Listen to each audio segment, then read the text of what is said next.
Hey Kev, let's follow this trail over here. This looks like there might be something waiting down there. All right. Hey, wait a minute. Do you hear that? Yeah, I thought it was just me. What the heck is that? I don't know what that is. Whoa, do you smell that too? That's unbelievable. Hey, look. What the? Hey, look, those branches are moving over there. What the heck is that? Holy cow, is that what I think it is? Look at that thing. Oh my God. It's a freaking Sasquatch.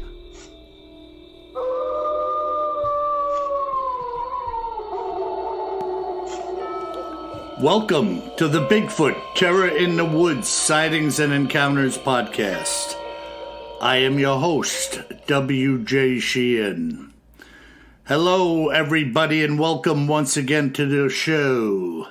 My name is W.J. Sheehan, author of the series Bigfoot Terror in the Woods Sightings and Encounters, 10 volumes, available in paperback and ebook at Amazon.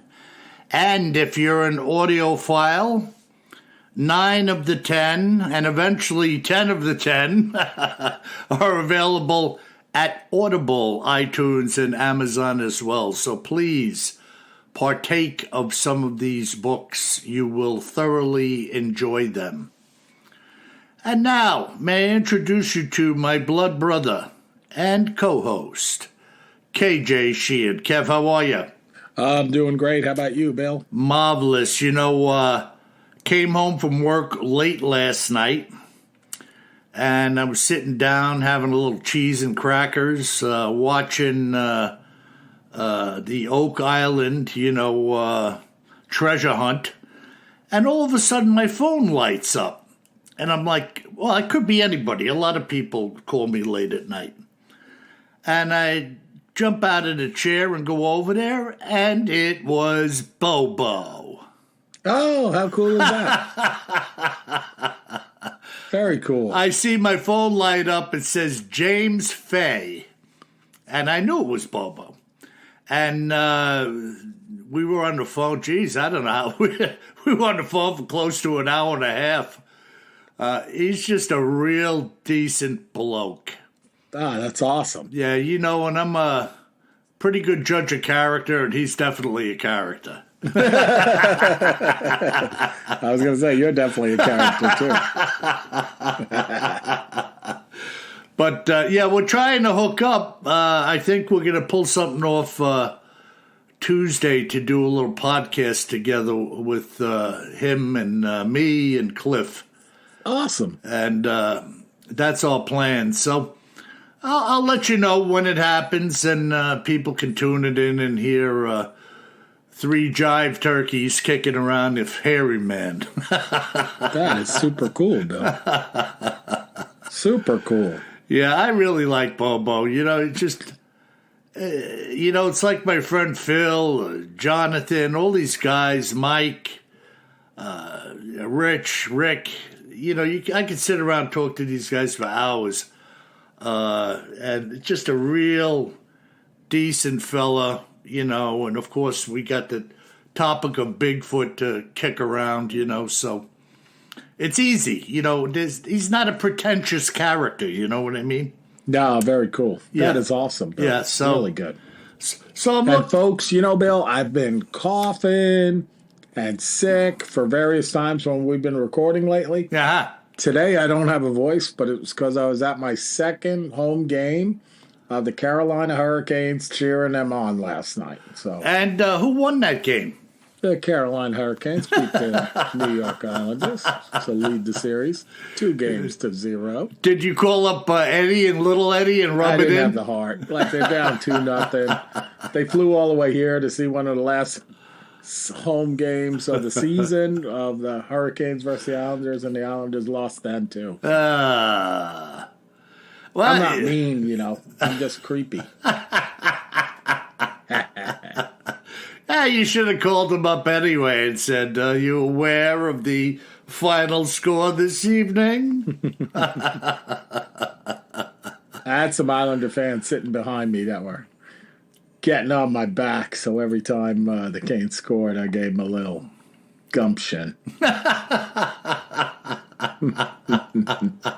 The Islanders actually scored on themselves last night, so I turned around and it was after they had a bunch of cheap plays, and I was like, you know what they call that? He's like, what? I'm like, a karma goal. How do you score on yourself? Somebody accidentally flipped it in? Yeah, like the puck was up in the air, and one of the Islanders took a whack at it, and it blew by the goalie. Oh, boy, that is the worst. I liked it. Yeah, like it. I liked it. But by the way, switching subjects. Yeah.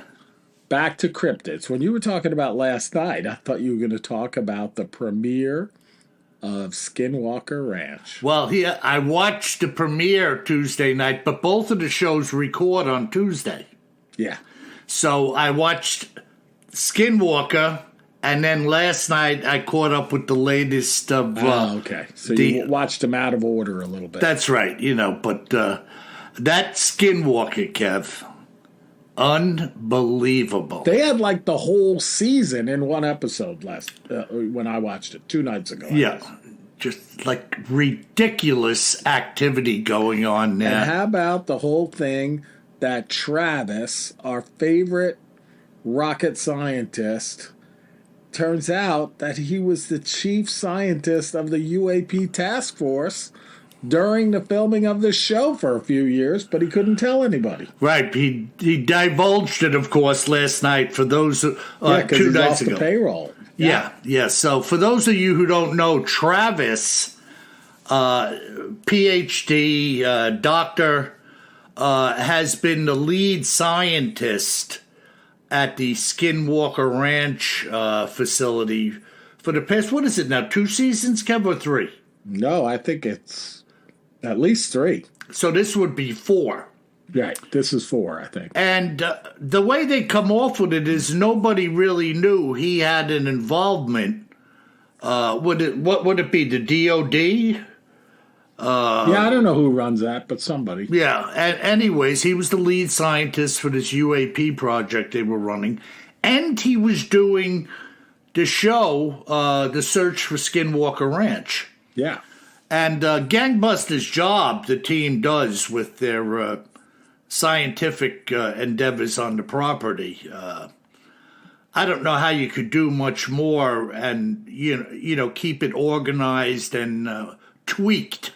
I mean, it started off a little goofy, right? But it got serious in a hurry. Yeah, and that helicopter being buffeted around in that zone. Oh my goodness. I liked what the pilot said because he's obviously a straight shooter. He said that the helicopter was not only being buffeted left and right, but fore and aft as well. Yeah. And he said there was no reason, based on the prevailing wind conditions or lack thereof, that such a thing would happen. And his indicators on the helicopter were showing changing winds from north, south, east, and west, varying between 30 knots and 5 knots. Yeah, now I'm going to bring up something, so no doubt about it, wild stuff. Mm-hmm. And folks, they're doing the LiDAR recording from the helicopter, if you haven't seen this, with the same guy that did the other LiDAR recording from the drones and saw these towers showing up on the scan, rising out of the ground, especially rising out of the ground where that spiral indigenous peoples monument is. That's supposed to be a monument to a portal that they discovered. That's right. A spiral object coming up out of the ground there. Well, same area, they see stuff on the LiDAR on the helicopter. Yeah, incredible. So really, and low altitude, like 300 feet. Right. But Bill, I got a controversial one for you to think about here. Go ahead. So you saw, they go through this, folks, for the whole episode, and then at the end, they're talking to the guy who compiles all the data, same guy that was in the helicopter and blown away by seeing everything on the scan, the guy who's in charge of the LiDAR, and he's like, well, I talked to the experts, and they said it might be the thing we see might be actually the skid on the helicopter or my foot below me. right? Like Yeah. a trace. Yeah, yeah. And yeah. I'm like, so here's the controversy, relative controversy. I'm like, Bill, what do you think? Like, that seems ridiculous. Either they're totally incompetent and they really are suckering us along, and then say, oh, we made a mistake at the end, right? Or, like, they start to show the stuff and somebody says, well, we can't really show that as being absolute. Because that would mean, like, what the hell is going on out there? Right? Exactly. No, I mean, that's what I'm thinking. I'm like, maybe it's like if they found a body of a Bigfoot, they'd be like, oh, well, we can't really say we found a body of a Bigfoot. I don't know. Yeah, I'm uncertain, but, I can eat the chicken and spit out the bones with any of this stuff, Whether it's Search for Skinwalker, Expedition Bigfoot, whatever it may be, the Portlock adventure, with that Alaskan Bigfoot series. Absolutely, yeah. I don't think that I don't buy into it 100%. I think there's some dramatization, some storytelling, and some legit stuff going on. Okay. Yeah. So for people out there who like to email periodically and say, hey, WJ, you drank the Kool-Aid. Believe me, I don't even like Kool-Aid. Yeah, so that's my feelings about that thing. But it's to be continued, and the LiDAR from last year over that mesa, which was right near that spiral from the Native Americans, marking what they believe was a portal. Right. That looked like broken pottery spiraling up into the sky in the thousands of pieces. Right. Just like shrapnel. Yeah. And that's what the LiDAR picked up. There's nothing else around it, folks, in the LiDAR. And here is this spiraling tower coming up where it's supposedly marked that there's a portal. And the LiDAR showed it like a 1,000 broken pie plates spinning up into the air, up to, what was it, Kev? A couple of 100 feet, maybe? Yeah, absolutely. Incredible. Yeah. So I know I'm here to do Cryptids in the News and Other Oddities, but I had to talk about the first episode of Skinwalker Ranch, the long-awaited first episode of the 4th season. Yeah, no, absolutely incredible. So, wild stuff. What do you got in the Cryptids in the News, Kev? Dude, we're going to do some cool stuff here tonight. Okay. I know that shocks you.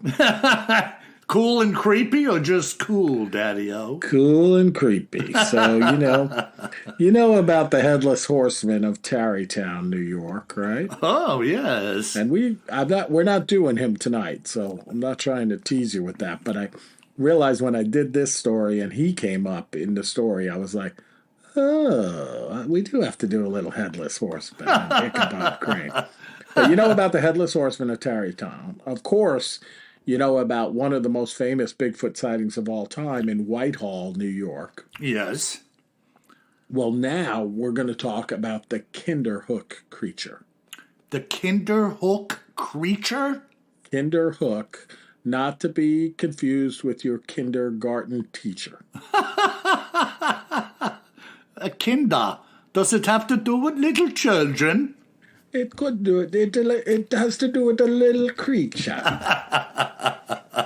So it's Kinderhook, which is named after a little town in Kinderhook, New York, which is south of Albany on the east side of the Hudson River. Okay. So in the Hudson River Valley, as they call it, kind of like Tarrytown. Okay. And Whitehall, although Whitehall is further to the north. Are the residents still alive? So this guy, the Kinderhook Creature, the earliest written accounts go back to the Quincy Daily Journal in 1915. Wow, that's a good More than 100 years ago. Yeah, that's a good while ago. Good while ago. And the article there describes a man who encountered the creature while he was out hunting in the woods near Kinderhook. And according to the man, he saw a small, hairy creature darting through the trees. When he approached it, the creature stood up on its hind legs, revealed itself to be a humanoid figure, and the man, because he followed your advice, Bill, fired his gun several shots at the creature, but it got away. Bravo. Why wait? Pull a trigger. You know, what do you think, If you think this could have been a juvenile Bigfoot jumping around the treetop? That's definitely a theory. So, but now, whenever they see this creature, because that's not the only sighting. Okay. Whenever they see it, they describe it as being humanoid, about 3 or 4 feet tall, and covered in hair or fur. Uh-huh. All right, so it could be that we're seeing the juvenile because the adults are smart enough to stay out of the picture, so to speak. Yeah, unless they have to get in the picture. Exactly. Or like if you believe what my friend Weasel up in Alberta says, he's seen juveniles being put in what he calls a nest in trees. Oh, yeah. And he believes that the adults are putting them up there while they go hunt so that the timber wolves can't get at the little rascals. So I can tell you this firsthand experience up in Alaska, Bill. Watching the brown bears, otherwise known as grizzlies. Mm-hmm. They call them brown bears up there. The mama brown bear putting the little cubs up in a tree. And the guide we were with, he called it cub daycare. So the mama would put the little cubs up in a tree, and then she would go and look for food. Now, she could see them, but she'd be hundreds of yards away from them. She could see them up in a tree, so it was fast enough that she could get there if anything was going after them. Did you see her actually, like, shoot? Oh, yeah. So what did she do?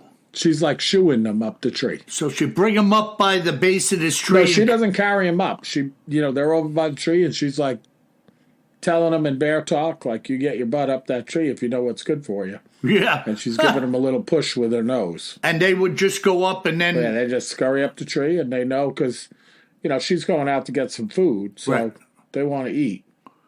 Yeah, they know the routine. And they know mama. Yeah.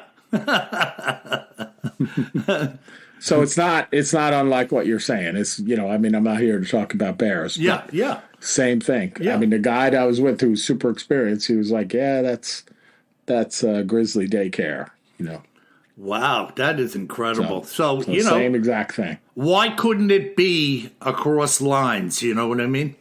Oh, no doubt about it. So, by the way, this creature, Kinderhook Creature, we're talking about an article from 1915 in the Quincy Daily Journal, but they have reports of them being sighted in 1800s and more in the early 1900s, and then continuing over the decades. In the same area, Kinderhook? Or? Same area, Kinderhook, New York. Look at that. Yep. Yeah, tell me that isn't Bigfoot daycare going on. Exactly. And then there's another guy, you may know this guy, Hayden Blackman, who wrote the Field Guide to North American Monsters. Mm-hmm. He describes a group of people who were camping near Kinderhook when they saw a small, hairy creature come out of the woods. The creature stood up on its hind legs and walked toward them, but then ran away when they made loud noises at it. Ah. And then there's also reports about, when they see it, they're able to see the footprints of the creature, and that the footprints they don't look like bear footprints or like cougar footprints or something like that. Yeah, so it came out probably on all fours, got up, and maybe as a youngster was like, yeah, hey, what are you guys doing? But then what are you doing over there? Then when they went kaboom, it said, whoa, maybe not a good idea, and took off. Yep. Wow. See, and that's the fear factor with some of these Bigfoot creatures if they have experienced some type of adverse behavior from human beings, that would, maybe stay with them for a long time. You know what I mean? Absolutely. But 3 or 4 feet tall, if you were going to grow up to be, 8 or 9 or 10 feet tall, you're still just a little bugger, Yep. Wow, that is interesting. Pretty cool, right? Yeah, no, very good. Now, anything relative to larger creatures, or is always a smaller rendition? Always smaller.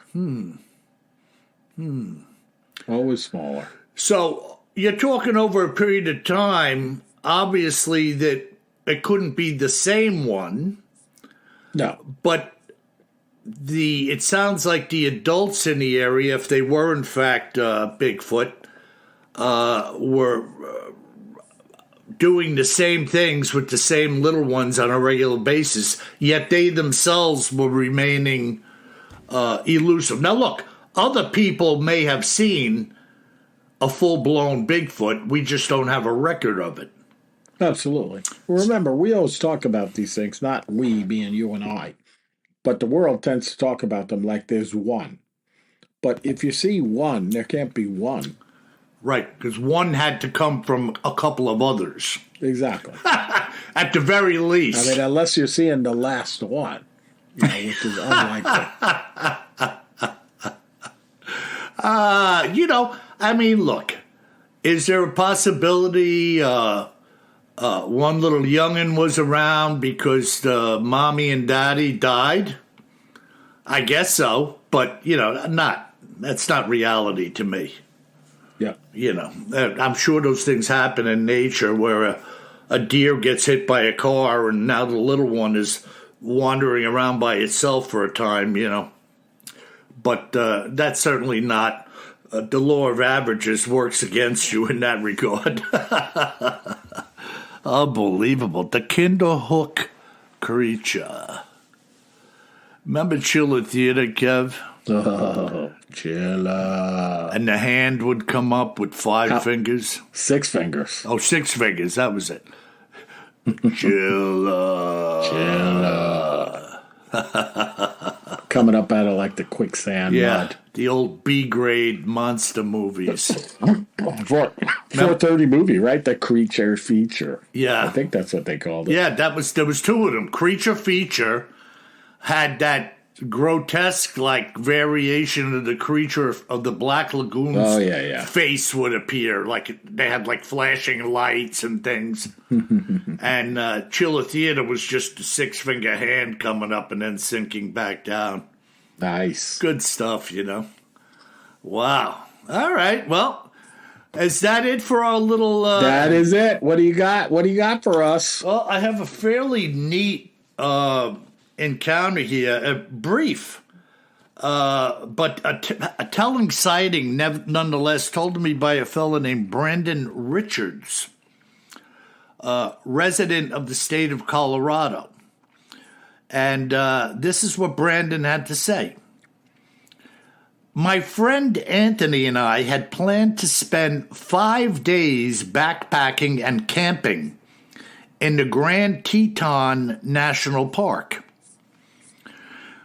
During the course of the first 3 days, we had been working our way into and through a variety of locations within the park.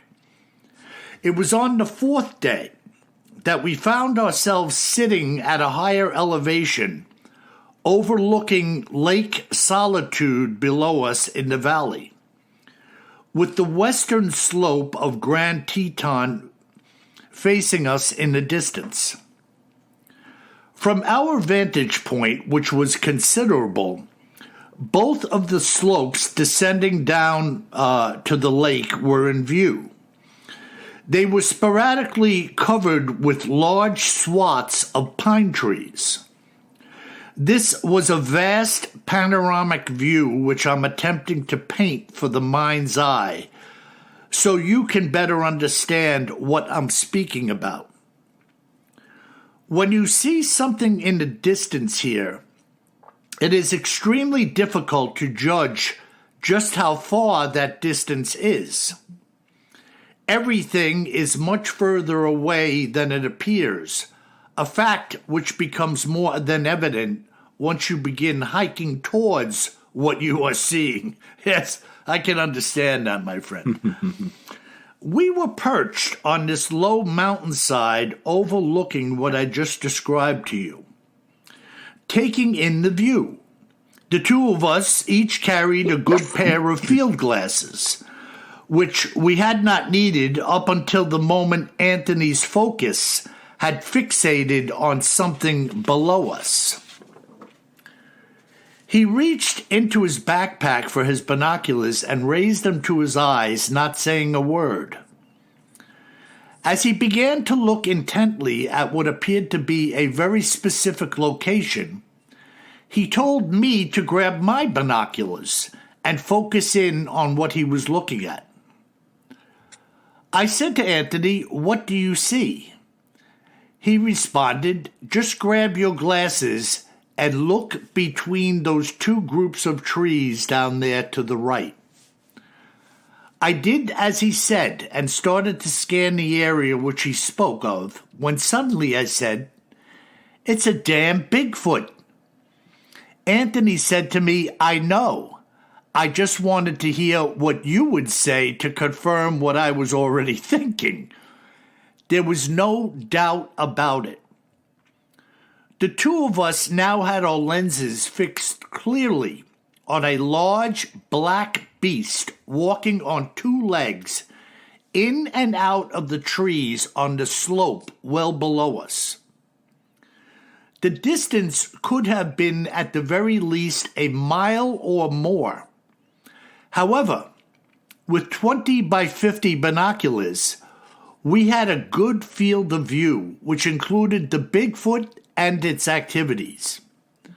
Now, it's not that I need to explain my somewhat instantaneous response of it being a Bigfoot, but it was painfully obvious what we were seeing. First of all, there is never anyone seen hiking or hunting in these parts, dressed from head to toe and black and wearing no shoes or boots. Secondly, there would be under no circumstances anyone in this area without a backpack and supplies just casually sauntering around in the wilderness. Two good points, right? Right. Third, there is literally and figuratively nobody out here, especially where we were. In the 3 days prior, we had sighted a group of 3 individuals that were more than likely a half-mile away from us, coming off a ridge, and that was it as far as human contact is concerned. As we sat watching the Bigfoot walking through our lenses, so to speak, it suddenly stopped. As it was facing one of the pines, it began to do something with its arms extended. It was using its hands in a way which made it appear as though it was working or picking at the side of the tree. We watched him do this for well over a half an hour. Occasionally, we could see the beast crouch down or bend down to the ground, where it appeared to be picking something up that had fallen to the ground. The creature would then follow this action by putting its hand to its face or mouth. I don't need to tell you that at this distance, we couldn't see any details at all. After the creature had spent a considerable amount of time by the side of this tree, it started to move around, in and out of our field of view. It appeared to be looking at some other trees that were near to it. My recollection is that we had lost sight of it for about 45 minutes when it emerged from the trees and started walking along the slope, heading away from us and toward Lake Solitude. Now, just to settle a score with those who think that people who see such a thing are suffering from some type of delusional disorder, this was like looking at a jet black Frankenstein walking in the middle of nowhere. Even at the distance from which we were watching, the creature walked with the long arm swings and the deliberate lengthy strides we all know of. These dramatic movements were more than obvious to the eye. But this thing was not putting on a show for anyone to see. We were more than a mile away watching it from an elevation of well over 1,000 feet or more. It had no idea that it was being watched by anyone or anything. With all the various stories that the two of us and so many others have heard about these things through the years, this sighting had completely sealed the deal for Anthony and I. Bigfoot is, in fact, the real deal. What do you think of that, Kev? Pretty wild. Certainly a rural place, Grand Teton National Park in Wyoming there. And, of course, I love the name, Lake Solitude. Yeah, now, again, straight shooter kind of guy, pointing out the obvious. Nobody out here walking around in jet black.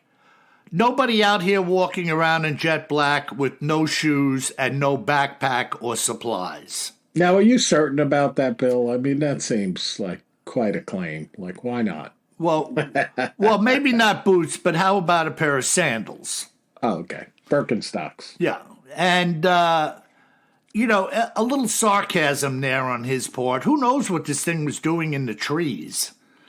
But obviously, at that kind of distance, even with a bead on it with a decent pair of Stice binoculars or whatever you're using, Nikons, it's going to be very difficult to figure out what's going on, you know? Yeah.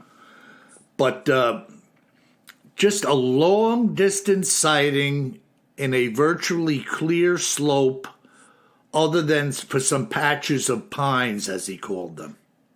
Wild. You know what that reminded me of, too, Kev, when I was just reading it? You remember that video taken up in that glacier? Oh, yeah, in the distance, you could see the hiking down the Bigfoot glacier, walking along the in the valley of the glacial they were mountains. at an elevation, and the Bigfoot was really far away and down Yeah, very below. similar, where like in the middle of nowhere, who would be walking along with the furry suit on and no shoes, right? Not happening. And that thing was covering a lot of ground. And it went up that really steep incline, as Right. I recall, as well. That's right. In like perfect stride, like it was walking down the sidewalk.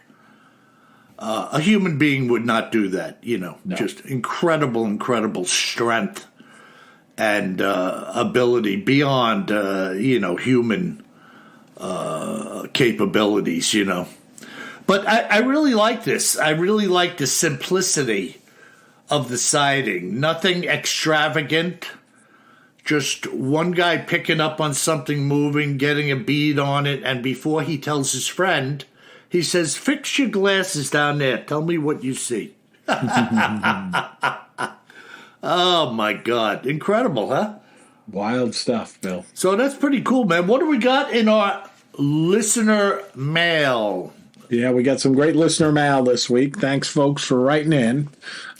Chris from Missouri leads us out, and Chris mentions that Missouri is home of Momo, our beloved Missouri monster. Momo. And the subject is the Enfield Horror. Oh. And this one tricked me a little bit. He says, "Hey, WJ and KJ, have you ever heard the story of the Enfield Horror that occurred in the small town of southern Illinois back in the 70s?" See, so I've heard of, and I think we covered the Enfield mystery from Enfield in the UK outside of London. So when I first saw that, I was like, well, I did. But in fact, no, I didn't. So this happened Small town in southern Illinois back in the 70s. And there was also a similar sighting in Mount Vernon, Illinois, back in the 1940s that they called the Mount Vernon monster. Now, Mount Vernon is also in Missouri? Yep, not the Mount Vernon you're thinking. Right. But Enfield and Mount Vernon are both in the same state. Same state. Okay. Illinois. Okay. And this creature reportedly had 3 legs. Oh. Talk about freaky deaky. Yeah. And by the way, Chris, excellent use of freaky deaky. And he says, didn't the creatures in H.G. Wells' War of the Worlds have 3 legs? Anyway, I found this story online, and these incidents occurred just a few hours from where I live in eastern Missouri. There seems to be no shortage of cryptid stories coming from Illinois these days, including Bigfoot and all of the Mothman encounters. Yeah. Yeah, not all of the encounters, but all of the modern encounters are around O'Hare. It's crazy. Yeah, it is crazy. And he says, keep up the great work, Chris from Mo, home of Momo. Wow. Kev, we're going to have to look into that story around there. That it's worthy of a little investigation. No doubt about it. Yeah. But interesting, huh? The Enfield horror. Well, of course, we don't have time to get into it now. Haven't looked into it. Right. But we'll have to investigate why it was called the horror. Something insidious must have I have a happened. feeling it was scary. Yeah. I mean, just a sighting, you wouldn't call it a horror. No. Although I've seen some people walking in the hospital that were horrified, Oh, hi, how are you? It's a different issue, Bill.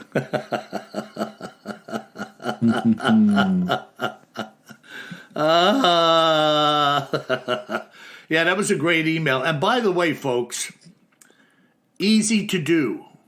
BigfootTerrorInTheWoods.com. Hit the contact button.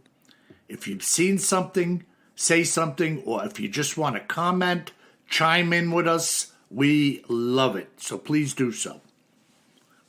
100%. All right, bro. So what else you got? All right. And our next letter comes from Angela. And Angela is talking about the Chestnut Ridge, Pennsylvania UFO/Bigfoot incident of 1973. And she writes, hey, guys, obviously I love the podcast. What's not to love? Yeah. I like your Christian perspective on these paranormal. I have an idea for an upcoming segment. The Chestnut Ridge, Pennsylvania UFO Bigfoot incident of 1973. And Angela, it's a good thing it's really easy to say. Can you say that again, Kev? The Chestnut Ridge, Pennsylvania UFO Bigfoot incident of 1973. That's what I thought I I think I'm heard. going to get it tattooed on my arm. Hey, let me tell you about this. But she writes, I think it's interesting because it involves UFOs that many reputable people saw, as well as a Bigfoot-type creature seen interacting with these UFOs. Uh-huh. What do you make of the UFO-Bigfoot connection? Is there one? I've always thought of Bigfoot as a flesh and blood creature, a member of the primate family not discovered yet. These accounts give the topic a whole new slant, and I don't know what to make of it. What are your thoughts about Bigfoot and UFOs together? Some think this was just one more trick of Satan, as many paranormal entities seemingly are. I was always taught, if it's not God, then it's ... Anyway, what do you think? Take a look. Chestnut Ridge, Pennsylvania, UFO Bigfoot incident, in case you missed it the first time, in 1973. I think it would be a good topic for the podcast. Keep up the great work, Angela. Boy, that's a great email, Angela, and I have not heard of it. I'm definitely putting it on the list. Yeah, no doubt about it. And Angela, she may be relatively new to the podcast, Kev, because anybody who's been listening for a while knows that I have made the distinction for myself that we have two things going on with Bigfoot and then like this UFO Bigfoot connection or just the UFO connection. I think that other side is all demonic. I mean, I think, Angela, you're right. I think there's some type of seduction or a dupe, if you will, going on by the enemy. And he's trying to make us think in ways that we should not think about, like where we come from, what's really going on here, all of the nonsense that we hear. So there are definitely real living creatures, as you have said, and then there's something much more nefarious going on here, in my opinion. Yeah. So yeah, man. Yes, wild stuff. And Angela, if you haven't listened to a lot of our podcasts, I mean, there are a couple of hundred of them. We did cover a couple of incidents where Bigfoot was interacting with UFOs. No doubt. That one hair-raising one in Northern California. Yeah. Oh, my God. Being that pulled thing up was on the beam of light. Suspended in that cone below the craft coming over the lake. Love it. Wow. And then how about that other one, Kev? What was that, Western Pennsylvania, where the guy was with his girlfriend on a quad and he had the Led Zeppelin playing on a cassette recorder on his handlebars? Yeah, do you remember that one? You had me at Led Zeppelin playing on the cassette recorder. Yeah. So that was talk about freaky deaky. Yeah. But anyways. It's awesome, Bill. Awesome. And the other one, remember the guys that went out mud riding on their quads on that mountainside, and they saw the Bigfoot go across the trail? And when they got up to where they believed it was heading, taking like the roundabout route, they found that guy standing there smoking a cigarette with his sneakers on? Yes, and no tracks anywhere in the snow? No tracks in the mud? Nothing. And didn't he have on like white sneakers and white pants or something weird? No mud on his sneakers. He was like a shapeshifter. Yeah, he was smoking a cigarette and no smoke was coming off of it. Hey, you see that all the time, Bill. Yeah. Yo, Daddy-O. Yo, Daddy-O. What you doing over here, brother? No, I don't need a lift. I got my own lift. You best be moving along before you can't move along. All Copy? Right. All right. Our last email, Bill, comes in from Allison. Uh-huh. And Allison's subject is Walking with Bigfoot song. Yeah. And she says, hello, Adam Carpenter and the Upper Hand is a Northwoods country band based out of Marquette, Michigan. And we just released our new single, Walking with Bigfoot. Yeah. Yeah. And she says, for believers and non-believers alike, Walking with Bigfoot can be described as a primal, rugged, atmospheric ode to Sasquatch. Starting off with a drum rhythm straight out of the wild Huron Mountains, accompanied by a murky banjo roll and the ribbit of a clavinet. Highlighted by an overdriven bass line, sure to warm even the thickest frontal lobe. Adam Carpenter and the Upper Hand channels the sonic energy of a raw and unforgiving shoreline of Lake Superior north of the 45th parallel.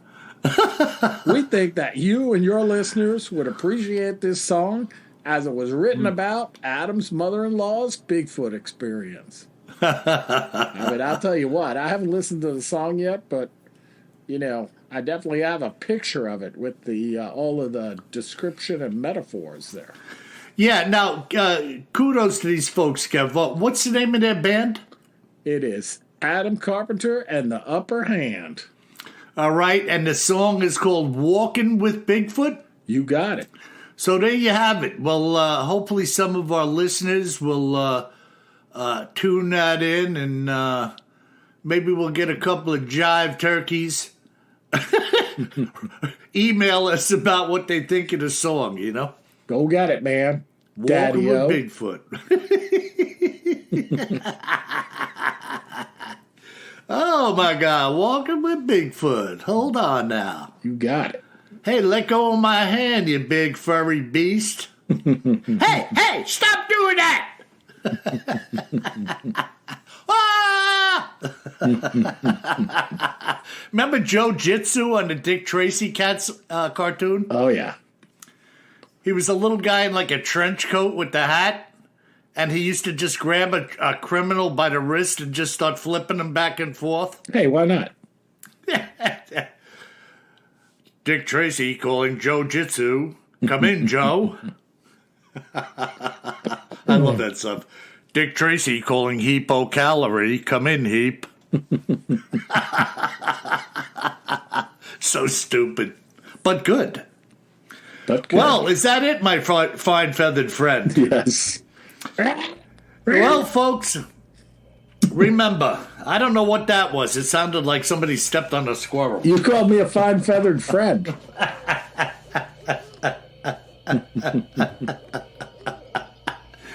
Now, listen, if you should find yourself hiking around the woods of Missouri, or perhaps Grand Teton National Park, you better remember one thing, my friends.